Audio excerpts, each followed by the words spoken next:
nom du Père et du Fils et du Saint-Esprit. Amen. Ô Esprit Saint, sanctifie-nous dans la vérité de la parole de Dieu.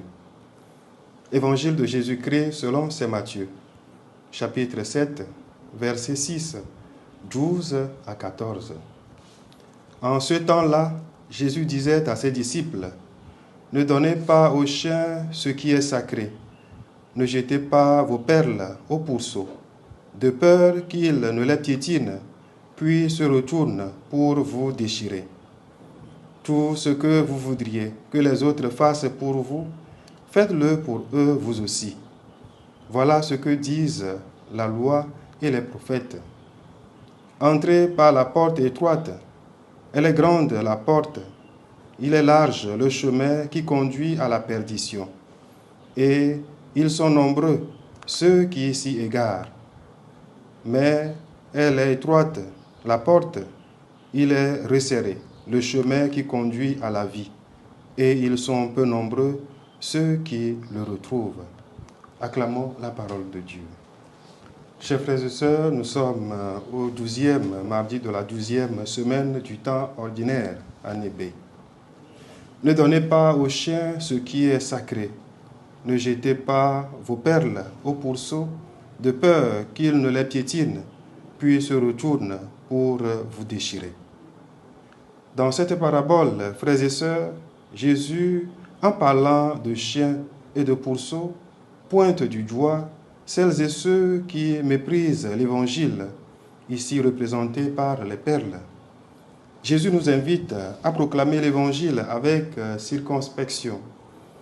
Pour le Seigneur, nous devons faire très attention lorsque nous communiquons les vérités de la bonne nouvelle. Le discernement est donc de rigueur.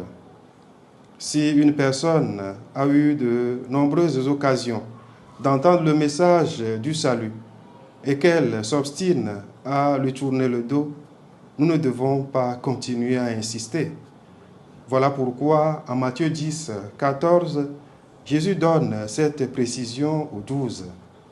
Si l'on ne vous accueille pas et si l'on n'écoute pas vos paroles, sortez de cette maison ou de cette ville et secouez la poussière de vos pieds.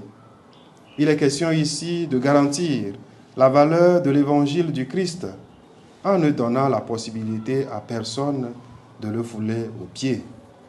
Mais cela ne doit pas être pour nous une excuse pour éviter le témoignage chrétien. En effet, en tant que disciples du Christ, nous n'avons pas à nous dérober de notre mission d'évangélisation sous prétexte que le monde rejette la parole de Dieu. La proclamation de l'Évangile s'effectue tant par nos paroles que par l'exemplarité de notre vie. Si nos bouches sont au repos, laissons la sainteté de Dieu se montrer au travers de notre vie quotidienne. Le Seigneur soit avec vous.